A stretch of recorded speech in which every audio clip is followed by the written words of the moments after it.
नमस्कार, स्वागत है आपका वंदे मातरम न्यूज पर। आपके साथ मैं हूं शारदा यादव। खबरों की ओर आगे बढ़ने से पहले नजर डालते हैं आज की सुर्खियों पर।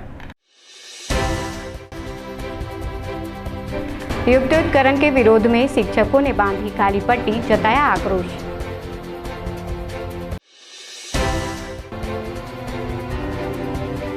ग्रीष्मकालीन अवकाश के बाद स्कूलों के खुले पट।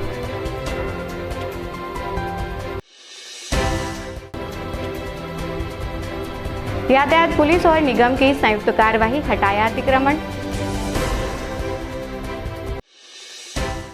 अब खबरें विस्तार से।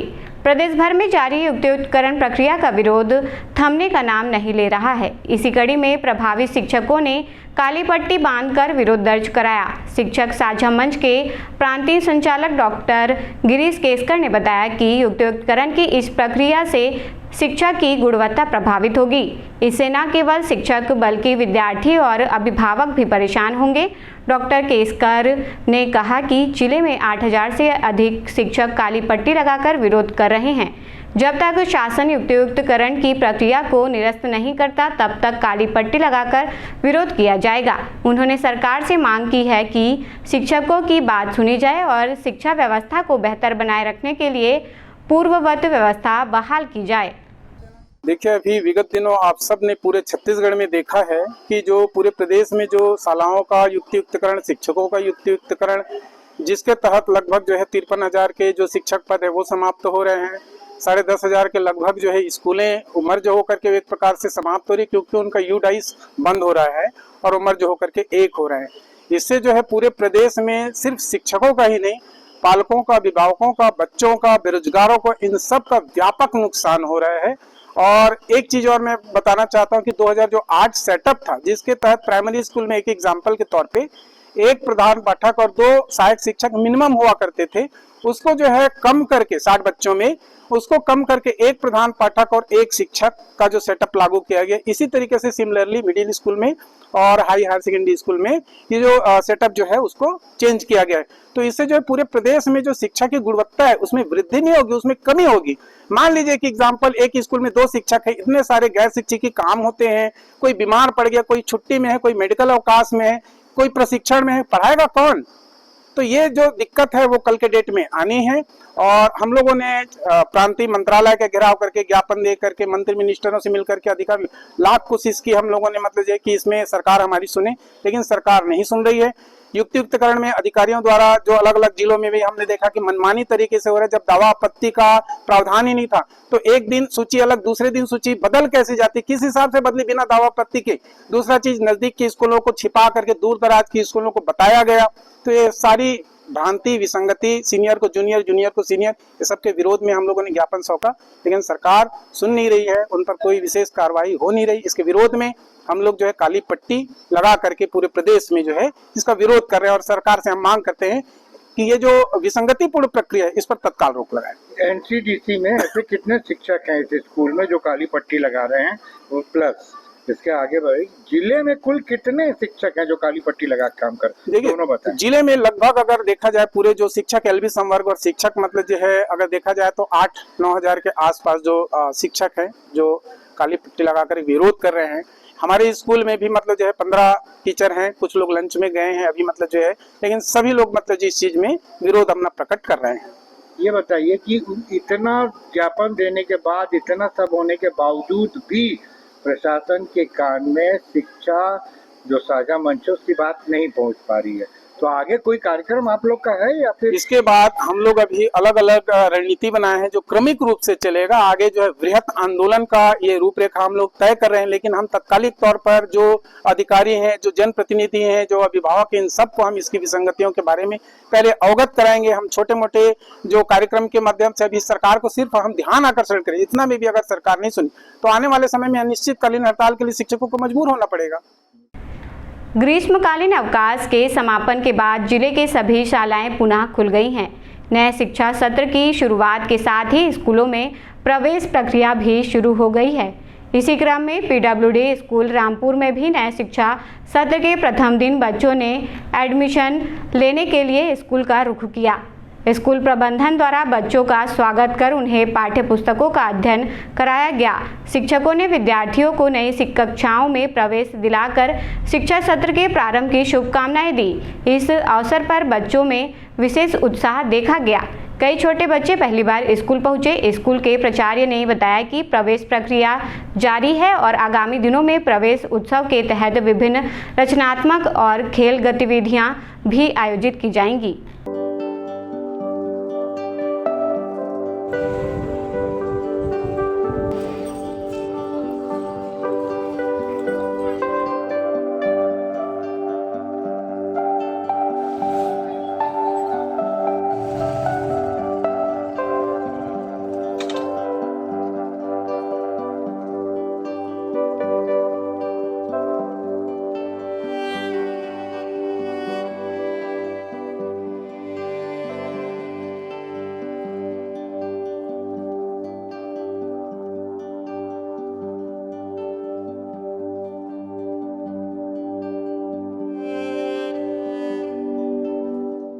जी, आज 16 जून को विद्यालय आज खुला हुआ है।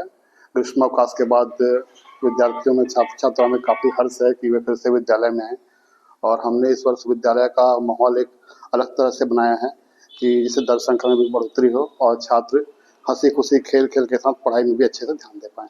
सर, आज पहला दिन क्या उपस्थिति बच्चे की और क्या खाना वगैरह?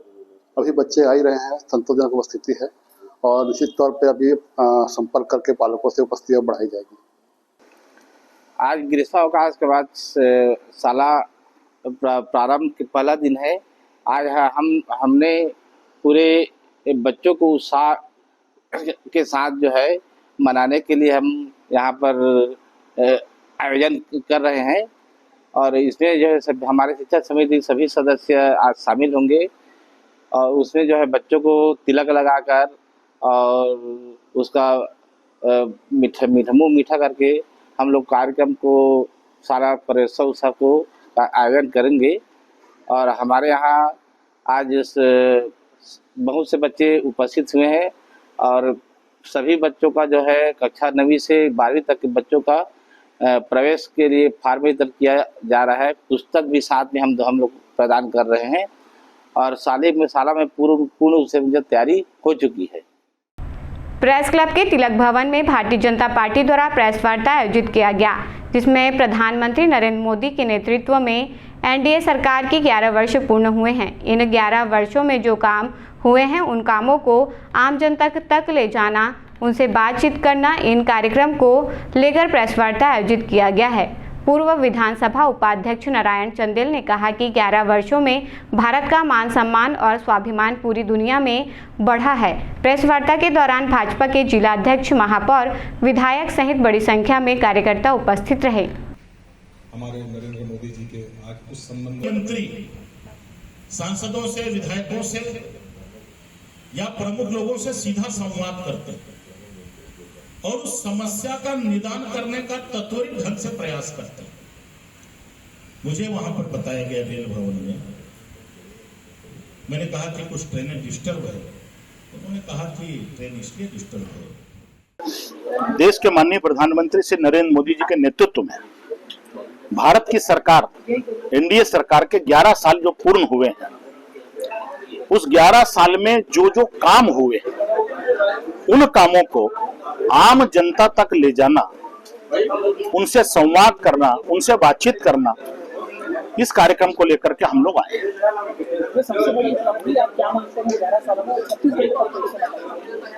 देखिए, 11 साल की सबसे बड़ी जो उपलब्धि है, भारत का मान सम्मान और स्वाभिमान पूरी दुनिया में बढ़ा है। हर क्षेत्र में हमारी ताकत बढ़ी है, हमारी आर्थिक स्थिति मजबूत हुई है, हमारे सैन्य ताकत बढ़े हैं। देश अब विकासशील देश से विकसित देश की तरफ तेजी से आगे बढ़ रहा है।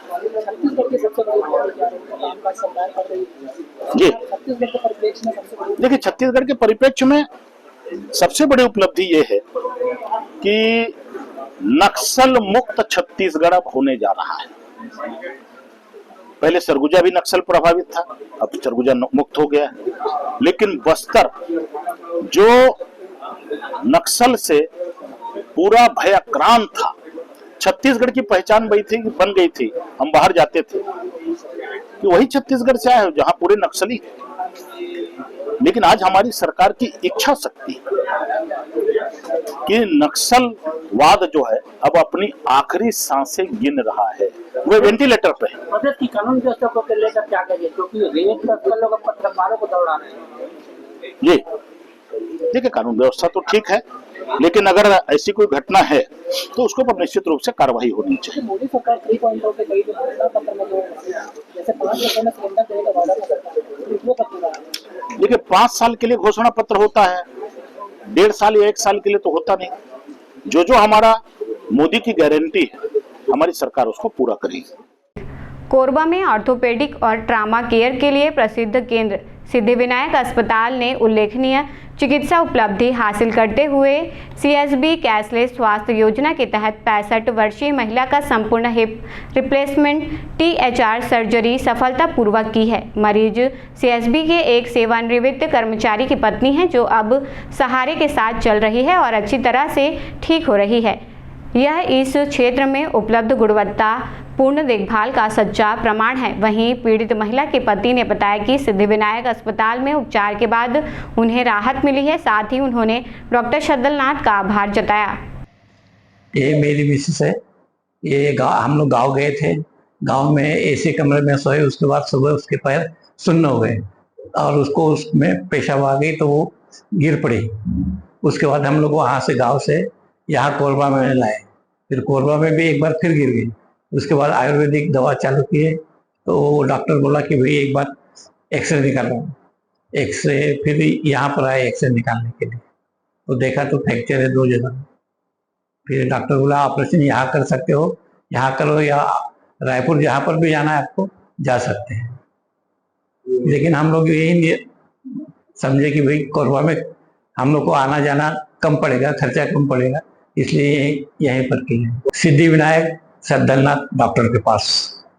यहाँ अभी ऑपरेशन में कैसा लग रहा है? अभी हम लोग को थोड़ा सा शांति महसूस हो रहा है और मिसेस को भी अच्छा लग रहा है। सफल ऑपरेशन? हाँ, सफल तो हो गया है, क्योंकि डॉक्टर ने 2 बार चला के बताया वॉकर से।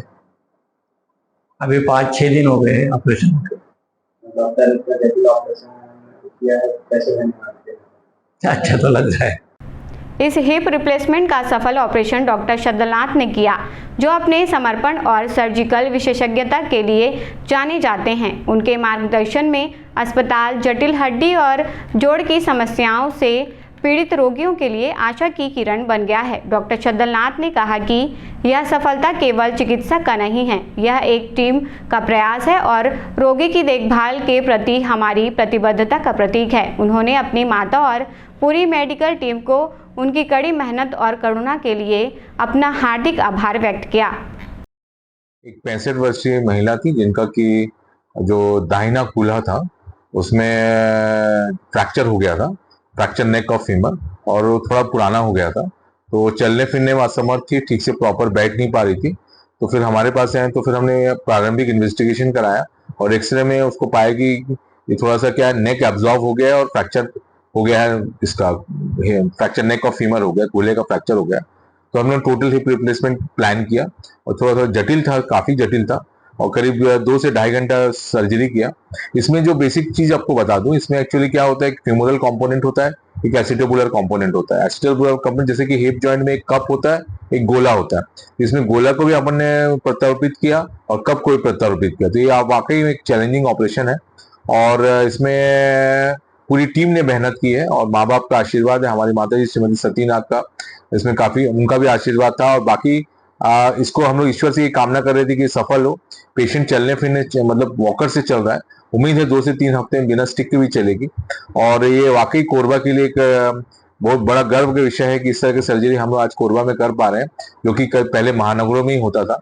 और इसके लिए यहाँ की पूरे पेशेंट्स को भी धन्यवाद देना चाहूंगा जिन्होंने हम पे विश्वास व्यक्त किया कि हम ये सर्जरी कर पाए, और आप सबका धन्यवाद देना चाहूंगा। और आपके चैनल के माध्यम से मैं सबको धन्यवाद देना चाहूंगा सिद्धिविनायक हॉस्पिटल जो कि अपने 7 वर्ष पूरा किया है अभी, और आप सब ने मेरे पे विश्वास व्यक्त किया, और इसी विश्वास का प्रतिफल ये है कि हम इस मेजर सुपर मेजर सर्जरी यहाँ कर पा रहे हैं। धन्यवाद।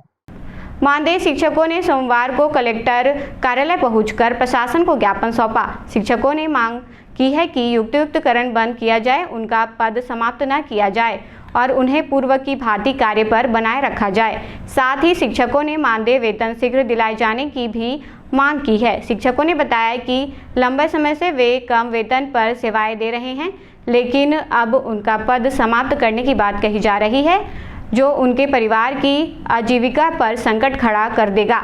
शिक्षकों का कहना है कि मानदेय शिक्षकों का पद समाप्त करने के बजाय जिले में रिक्त शिक्षकों के पद पर उन्हें समायोजित करना चाहिए। ज्ञापन सौंपने के दौरान बड़ी संख्या में शिक्षक उपस्थित रहे। हम लोग कलेक्टर ऑफिस इसलिए आए हैं, हमारा 4 माह का मानदेय लंबित है, भुगतान नहीं हो पाया है और उसके अलावा अभी युक्तियुक्तकरण की प्रक्रिया चल रही है, आपको तो सभी को मालूम है ना। तो उस वजह से हमारा जो पद है उसको 30 अप्रैल तक समाप्त होगा ऐसा कहा जा रहा है।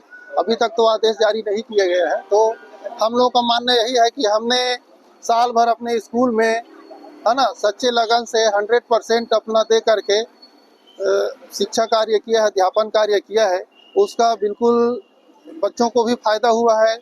आप चाहें तो आसपास के हम जहां पर शिक्षा दे रहे हैं वहां भी आप लोग जा करके पूछ सकते हैं कि जो शिक्षक आए थे उन लोगों ने कैसा पढ़ाया। आपको वहां पर 100% परिणाम मिलेगा। जैसे मेरे स्कूल को मैं बता रहा हूं, अभी 93% रिजल्ट 10वीं में गया है। 100 से ऊपर 108 का वहाँ दर्ज संख्या था, 9वीं और 10वीं था। हमारी मांग यही है सर कि युक्तियुक्तकरण प्रक्रिया के कारण हमारे बहुत सारे साथी मानदेय शिक्षकों का पद जो है स्वयं समाप्त हो रहा है। तो जहाँ भी जिले में कहीं पर रिक्त पद है वहाँ पर हमें समायोजित किया जाए, या फिर हम जहाँ विद्यालय में हम कार्य कर रहे हैं वहीं भी हमें दिया जाए, क्योंकि हमारा जो कोरबा जिला है बहुत ही क्या है, यहाँ पर राजस्व बहुत आता है कोयले से, है ना। तो डीएमएफ मद जो है उसमें बहुत सारा पैसा है, तो उस पैसे का अच्छे से शासन सदुपयोग करे और हमारे जैसे जो मानदेय शिक्षक हैं उनका सहायता लेकर के हमारे जो कोरबा जिले के जितने भी पिछड़े जो छात्र हैं वे देश के लिए अपना अच्छा योगदान दे सकते हैं। हम उनको निखारने में लगे हुए हैं और देखिए हम बच्चों का भविष्य संवारने में लगे हुए हैं और इसी ऊहापोह में हम लोग का भविष्य अंधकार में चला गया है ना। युक्तियुक्तकरण के कारण हमको सेवा से अब बेदखल होना पड़ रहा है। 580 मानदेय शिक्षक हैं, जिसमें से 400 से अधिक पदों पर युक्तियुक्तकरण से मतलब भर्ती हो गया है, समायोजित हो गया है। और अभी भी संभाग स्तरीय जो काउंसलिंग चल रही है बिलासपुर में 30 जून तक और भी शिक्षक आ सकते हैं। 580 में से 400 को हो सकता है निकाल दिया जाए। हाँ, तो हमारी मांग यही है कि सभी शिक्षकों को, अब अल्प मानदेय में तो कार्य कर रहे हैं सर, और जिले में भरपूर राशि है, तो उस राशि का क्यों ना विचार करें हमारे कलेक्टर महोदय। हमें तो आश्वासन कुछ नहीं मिला है सर, आपको फिर से मतलब रखा जाएगा, प्राथमिकता दिया जाएगा ऐसा बोल रहे हैं, लेकिन वो तो क्या है एक प्रकार से छलावा ही है हमारे साथ। टीपी नगर क्षेत्र में सोमवार को यातायात पुलिस और नगर निगम की संयुक्त टीम ने अतिक्रमण के खिलाफ कार्रवाई की। दुकानदारों द्वारा सड़क तक सामान रखकर अवैध अतिक्रमण किया गया था, जिससे यातायात में बाधा उत्पन्न हो रही थी। शिकायत मिलने के बाद प्रशासन ने मौके पर पहुंचकर सड़कों पर रखे सामानों को हटवाया और दुकानदारों को सख्त हिदायत दी कि भविष्य में सड़क पर अतिक्रमण न करें। इस कार्यवाही के दौरान कुछ दुकानदारों को चेतावनी भी दी गई, लेकिन प्रशासन ने सख्ती बरतते हुए कार्यवाही को अंजाम दिया।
खबरों का सिलसिला यूं ही जारी रहेगा। देखते रहें वंदे मातरम न्यूज़। मिलते हैं अगले बुलेटिन में, तब तक के लिए नमस्कार।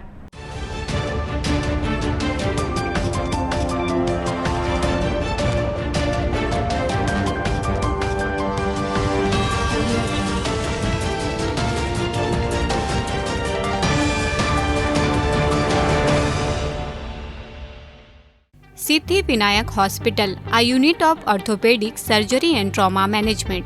अब हड्डियों से संबंधित रोगों के उपचार के लिए कहीं और जाने की जरूरत नहीं। जटिल एवं असाध्य रोगों का सफल इलाज अब आपके अपने शहर में। घुटने व कूल्हे के जोड़ों का प्रत्यारोपण, जटिल फ्रैक्चर एवं जोड़ों का सफल ऑपरेशन, गठियावाद व जोड़ों के दर्द का उपचार, टेढ़ी मेढ़ी हड्डियों का बेहतर इलाज, हड्डियों की जन्मजात विकृतियों का उपचार। इसके अलावा OPD 1-2 की सुविधा, modern pathology lab, private semi private general ward की सुविधा, modern digital x-ray, ECG, ICU, ventilator की सुविधा, pharmacy, OT team, waiting area, 24 घंटे एम्बुलेंस एवं आपातकालीन सुविधाएं उपलब्ध।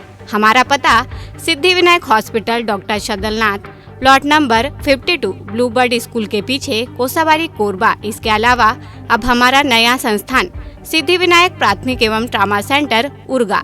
इस केंद्र में फार्मेसी, एक्सरे, पैथोलॉजी व आपातकालीन चिकित्सा सुविधा उपलब्ध है। तो संपर्क करें। मोबाइल नंबर 9993000683, 9109488443, कोरबा के लिए 8120195179, उर्गा के लिए।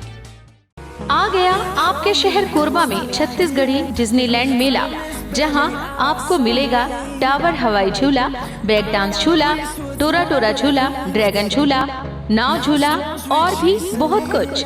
तो जल्द आइए अपने पूरे परिवार के साथ और मजा लीजिए, खाना खरीदी और चमका। हमारा पता छत्तीसगढ़ी डिज्नीलैंड मेला, बुधवारी बाजार, सर्कस मैदान, कोरबा।